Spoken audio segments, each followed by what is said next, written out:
Olá, eu sou a Júlia e a gente está começando hoje a terceira aula do curso Breve História sobre a Revolução Cubana, uma parceria do jornal A Verdade com a Unidade Popular.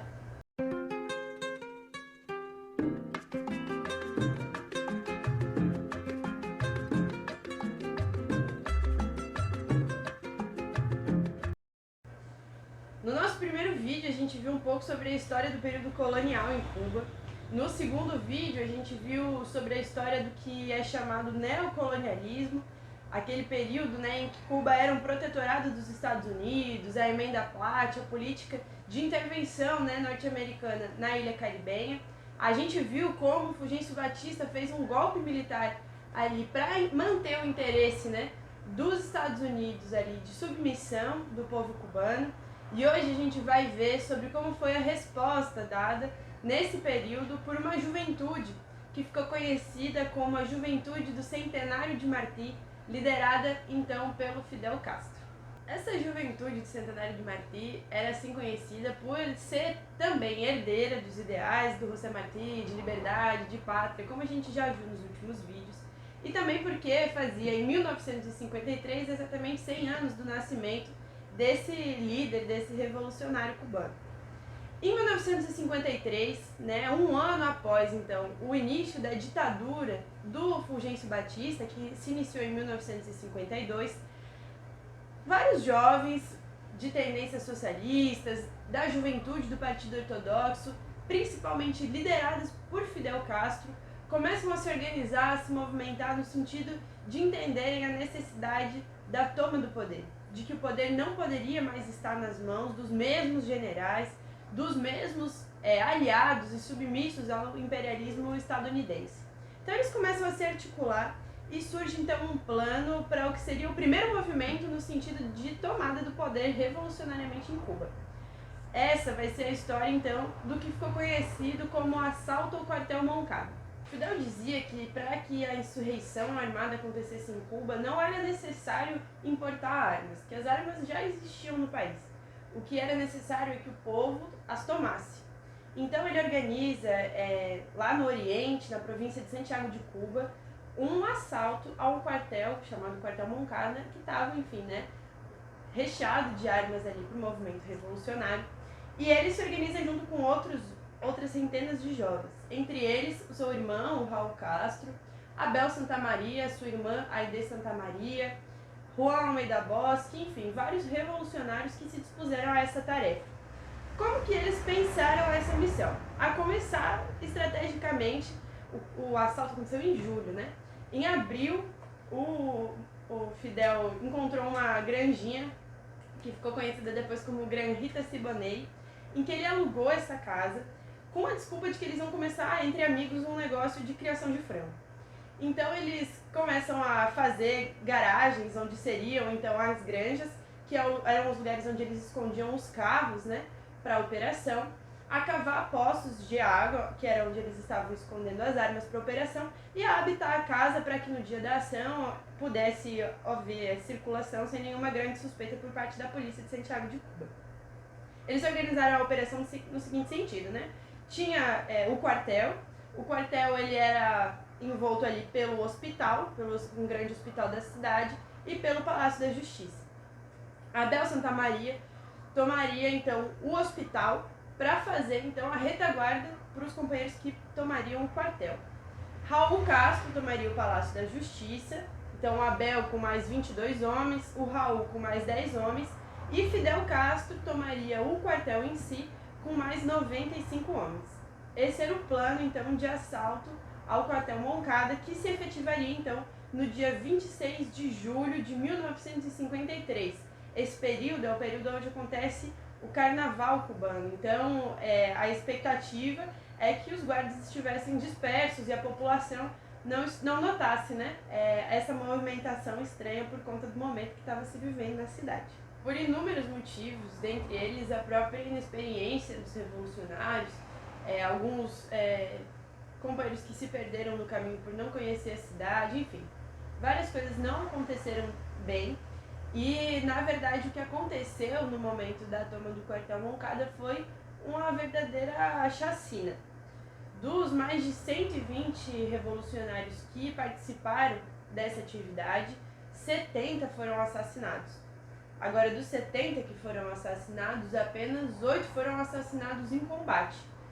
Muitos foram presos, torturados e depois jogados em valas comuns no cemitério Santa Efigênia, no cemitério de Santiago de Cuba, aonde hoje estão os restos mortais de Fidel Castro também, assim como de vários outros revolucionários, guerrilheiros da Serra Maestra e também desse primeiro ataque do quartel Moncada. Uma história importante também de um capítulo do que foi o quartel Moncada é a história da Aide Santa Maria. Ela, junto com o seu irmão Abel Santa Maria, estava responsável pela tarefa de tomar o hospital. Ela se vestiu de enfermeira, os revolucionários se vestiram de pacientes para tentar ali se camuflar na hora que a polícia chegasse, mas foram delatados, enfim, foram presos e torturados. Ela ficou lado a lado na cela do seu irmão, Abel Santa Maria, e ela podia escutar, então, os gritos e os gemidos do seu irmão sendo torturado.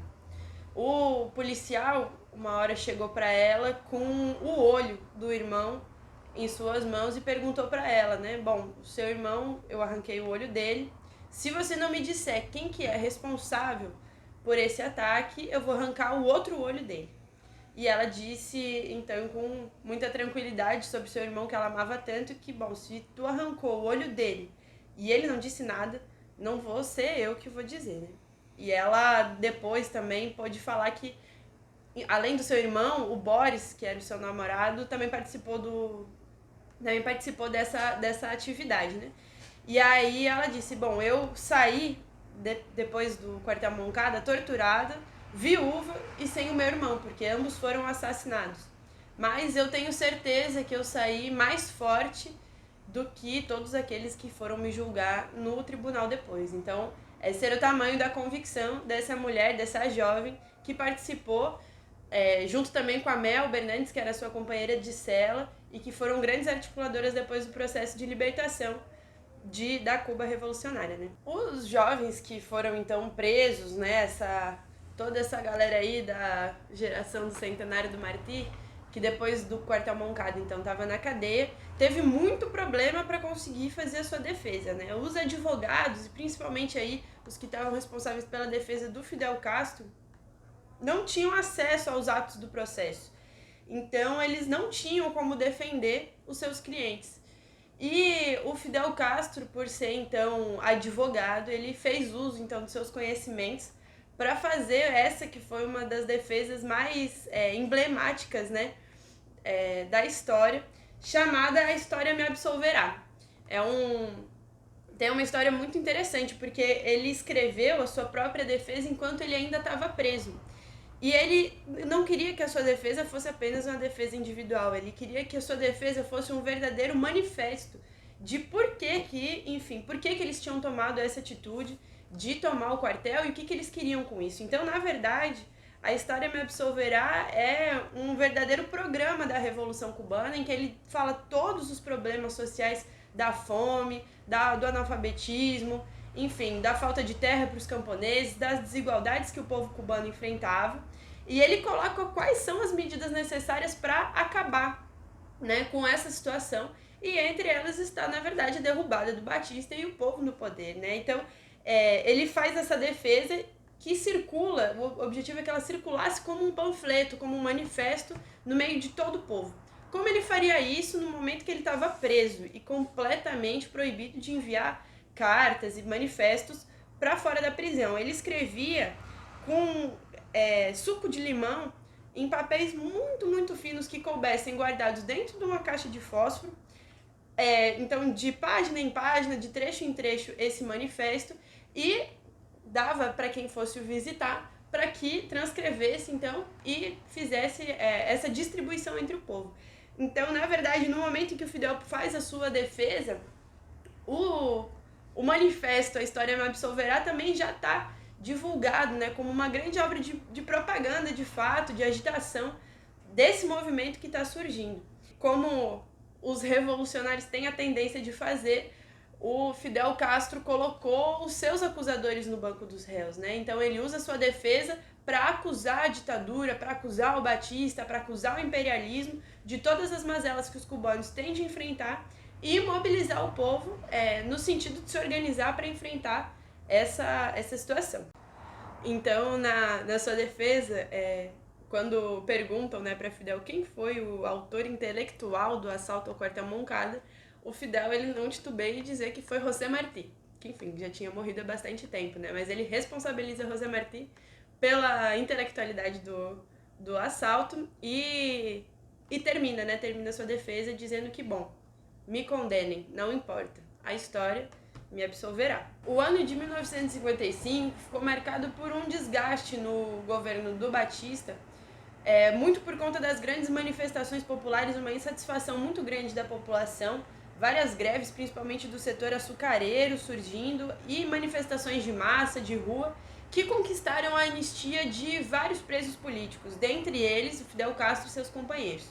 Então, anistiados em 1955, e entendendo também a impossibilidade de conquistar o poder pela via legal nesse sistema ditatorial do Batista, eles se exilam e vão para o México. E lá no México eles se articulam, eles fundam o Clube dos Exilados José Martí, e lá eles começam um treinamento de guerrilhas, eles começam a se articular no sentido também de pensar a volta para Cuba. Algo como a história se repetindo, uma vez que a luta da independência do país se articulou também muito fortemente no México, nos Estados Unidos, nesses países vizinhos, né? Então virou um costume articular essa luta fora para vir depois e tomar o país. Já então com um plano, né? Um plano de guerra. Foi aí no México, então, que, dentre vários encontros importantes de articuladores que acontece um dos principais encontros que a gente pode ver, assim, né, dessa história, que é o encontro do Fidel Castro, então, com um jovem médico argentino que tinha começado uma viagem, né, pela América Latina, no sentido de entender também as mazelas que passava, que tinha um grande sentimento de justiça dentro de si e que estava conhecendo de fato também a realidade da América Latina e organizando o pensamento no sentido também de uma revolução inclusive marxista-leninista, né? Então foi no México, em 1955, que Fidel Castro conhece Che Guevara, numa reunião, enfim, entre amigos, entre companheiros. Raul Castro apresenta os dois. De primeira já se sentem, né, na verdade, muito próximos pelos seus ideais e combinam, então, né, que o Che ajudaria Fidel a tomar o poder na sua ilha, desde que depois Fidel o ajudasse a tomar o poder para o povo no resto da América Latina. E assim foi esse encontro entre dois gigantes que foram Fidel Castro e Che Guevara. Em novembro de 1956, 82 expedicionários, então, cubanos, que estavam residindo no México, decidem embarcar no iate Grama para regressar a Cuba e iniciar o processo da guerrilha revolucionária. O Grama era um iate que eles conseguiram, que era um iate de madeira, que tinha passado o ano de 1953 inteiro submerso por causa de um furacão e que tinha capacidade para 25 pessoas. Lembrando que eles embarcaram em 82 pessoas, né? O Fidel, ele diz depois que, enfim, que a inexperiência deles em assuntos marítimos possibilitou com que eles embarcassem no Grama e iniciassem essa expedição.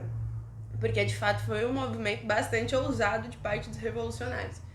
Essa viagem do México para Cuba, que deveria durar apenas alguns dias, acabou se estendendo, obviamente, por mais tempo, e eles chegaram apenas em dezembro, aí na costa cubana, dispostos então a iniciar o processo de guerrilha. Entre os expedicionários já estava então o argentino Che Guevara como médico da expedição.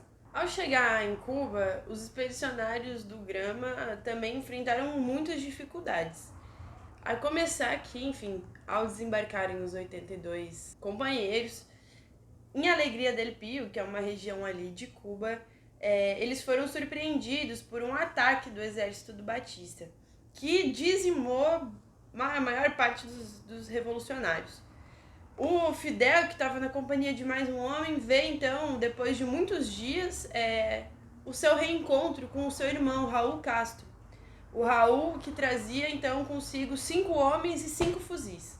Então, nesse momento em que eles estavam entre 8 homens e 7 fuzis, o Fidel conclama, né? Agora sim, a guerra está vencida. Então, uma pessoa que tinha uma energia, um ímpeto, uma vontade de vencer muito grande, que mesmo nesses momentos de maior dificuldade, com basicamente todos os seus homens tendo sido assassinados, ainda acreditava que era possível e continuou então a rearticular os sobreviventes. Depois eles foram se encontrando com outros expedicionários que haviam se dispersado e conseguiram reunir 15 homens, entre eles o Juan Almeida Bosque, o Camilo Cienfuegos, o Che Guevara, o Raul, o Fidel, enfim.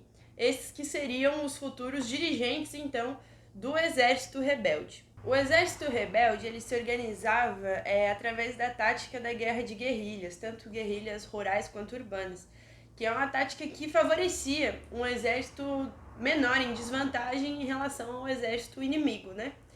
Esses revolucionários eles contavam com o apoio dos guerrilheiros, dos camponeses, principalmente ali da região oriental de Cuba, que foi por onde eles começaram.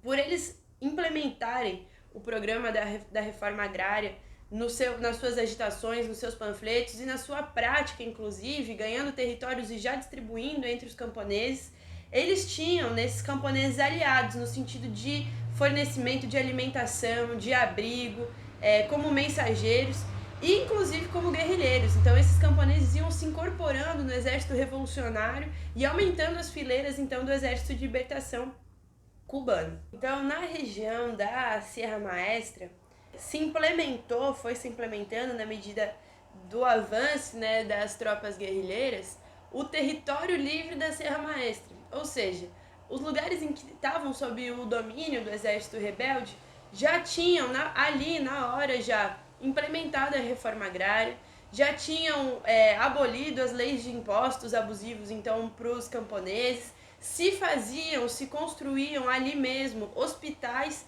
e escolas para alfabetização, inclusive dos soldados, pois isso com a grande participação do Che Guevara, né, que acreditava que é preciso lutar, estudar e lutar, e às vezes, mesmo nesses momentos tão difíceis, a formação dos soldados, que muitas vezes eram analfabetos, né, e que aprendiam a ler durante a guerrilha, era implementada. Isso fazia com que a moral do exército revolucionário fosse muito elevada no meio do povo, muito elevada no meio dos camponeses, e que essa fama se alastrasse, né? Se alastrasse tanto pela boa fama, pelo o boca a boca mesmo que vai se falando, dos feitos, né, desses companheiros, quanto também pelos meios de comunicação. O Exército Rebelde fundou a Rádio Rebelde, né, na Serra Maestra, que uma rádio que falava então das notícias do Exército Rebelde, que falava então da realidade do povo e que era um instrumento poderoso, né, para disseminar mesmo, para chegar em todos os cantinhos de Cuba com essa nova mensagem, essa mensagem de luta. Além da Rádio Rebelde, o Exército também fundou o periódico Revolution, que circulava também entre o povo. E sobre essa questão da moral assim, do Exército, um outro fato muito importante, muito interessante, é que a moral deles era elevada não só no meio do povo, mas como no meio do exército inimigo. A forma com que eles tratavam os prisioneiros do exército do Batista fazia com que, na verdade, no meio da guerrilha, muitas vezes, os soldados do Batista baixassem as armas e pedissem ingresso no exército revolucionário. Não foram poucos os casos, né, de deserção do exército do Batista para ingresso no exército revolucionário. Então, a postura, a moral dos revolucionários cubanos, ali liderados por Fidel Castro, por Che Guevara, foi tamanha que, inclusive, conquistou elementos do exército inimigo. Certo, eu me esqueci de falar, mas em 1955, enquanto os companheiros estavam lá no México ainda, eles fundaram o MR-26-7, ou seja, o Movimento Revolucionário 26 de Julho, que era um movimento que articulou aí a principal força revolucionária cubana, em homenagem aos que caíram, em homenagem à iniciativa que aconteceu no Quartel Moncada no dia 26 de julho de 1953. Então, 1953, acontece o assalto à Mocada. Em 55 se funda o Movimento Revolucionário 26 de Julho. E em 1956 surge também um outro movimento revolucionário chamado Diretório Revolucionário, que ele era principalmente formado por elementos aí da vanguarda do movimento estudantil cubano. Aí, muito das lideranças da FEU, da Federação Estudantil Universitária, que a gente conversou sobre nos últimos vídeos também. Em 1957, o Diretório Revolucionário, então esse outro movimento que acontece em Cuba, nesse mesmo período, ele tenta tomar ali o Palácio de Havana, né, o Palácio Presidencial. Eles fazem essa iniciativa, que é uma iniciativa bastante ousada, e acontece outra chacina, eles não conseguiram, né, tomar. Hoje em dia, né, o Museu da Revolução em Havana se encontra nesse mesmo prédio, que ainda tem as marcas de balas, né, desse período. Logo em sequência também dessa tentativa, né, de toma do Palácio Presidencial, acontece também o assassinato de Frank País. Frank País era um dos principais e um dos primeiros dirigentes do movimento revolucionário junto com Fidel Castro. Ele era o grande articulador de Santiago de Cuba mesmo, né? Ele foi uma grande liderança que tinha um reconhecimento muito importante no meio dos revolucionários. Ele também foi brutalmente, covardemente assassinado.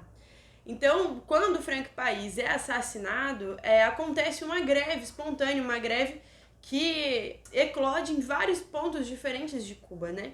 E nesse momento, o movimento revolucionário também, entendendo essa movimentação, convoca uma greve no sentido de acelerar a caída do Batista, que essa greve não funciona, essa greve ela não, é um fracasso.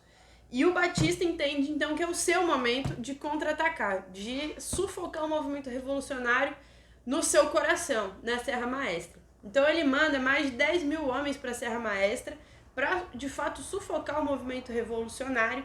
Só que aí é a grande virada. Esse contingente grande de homens é derrotado pelo exército rebelde, que começa, então, numa ofensiva de Oriente a Ocidente, como também na época da independência, né?